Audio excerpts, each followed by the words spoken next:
നമസ്കാരം. A+ വിന്നേഴ്സിൻ്റെ മറ്റൊരു എപ്പിസോഡിലേക്ക് സ്വാഗതം. ഡിസംബർ 2 ചില പ്രത്യേകതകൾ നോക്കാം. ഇന്ന് രാജ്യാന്തര അടിമത്ത നിർമ്മാർജ്ജന ദിനം. ഒരു രീതിയിൽ അല്ലെങ്കിൽ മറ്റൊരു രീതിയിൽ ഇന്നും സമൂഹത്തിൽ തുടരുന്ന അടിമത്തം ഇല്ലാതാക്കാനായി ഐക്യരാഷ്ട്രസഭയുടെ ആഹ്വാനപ്രകാരം ഡിസംബർ 2 രാജ്യാന്തര അടിമത്ത നിർമ്മാർജ്ജന ദിനമായി ആചരിക്കുന്നു. ഡിസംബർ 2 ലോക കമ്പ്യൂട്ടർ സാക്ഷരതാ ദിനമാണ്. കമ്പ്യൂട്ടർ സംബന്ധിച്ച് അറിവുള്ളവരെ കമ്പ്യൂട്ടർ സാക്ഷരർ എന്ന് വിളിക്കുന്നു. ഇന്ന് ദേശീയ മലിനീകരണ നിയന്ത്രണ ദിനമാണ്. ശുദ്ധമായ പരിസ്ഥിതിയെ വരും തലമുറയ്ക്കായി കരുതി വയ്ക്കുവാൻ ആഹ്വാനം ചെയ്യുന്നു ഈ ദിനം. യുണൈറ്റഡ് അറബ് എമിറേറ്റ്സ് UAE ദേശീയ ദിനമായി ഡിസംബർ 2 ആചരിക്കുന്നു.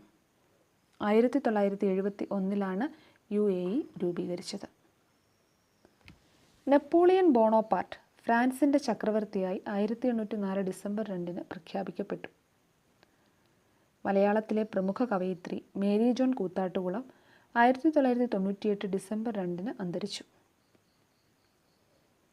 യൂണിയൻ കാർബൈഡ് കമ്പനിയുടെ ഭോപ്പാലിലെ നിർമ്മാണശാലയിലുണ്ടായ വ്യാവസായിക ദുരന്തത്തിൽ 30,000-ലധികം ആളുകൾ മരിച്ചത് 1984 ഡിസംബർ 2 ഭാരതത്തിൻ്റെ പൈതൃക വ്യായാമമുറയായ യോഗയ്ക്ക് യുനെസ്കോയിൽ പൈതൃക പദവി ലഭ്യമായത് 2016 ഡിസംബർ 2 അടിമത്തത്തിനെതിരെ പോരാടിയ ജോൺ ബ്രൗണിനെ അമേരിക്കയിൽ തൂക്കിക്കൊന്നത് 1859 ഡിസംബർ 2 ഓരോ ദിവസത്തെയും പ്രത്യേകതകൾ അറിയുവാനായി A+ വിന്നേഴ്സ് എന്ന ഞങ്ങളുടെ യൂട്യൂബ് ചാനൽ സബ്സ്ക്രൈബ് ചെയ്യുക.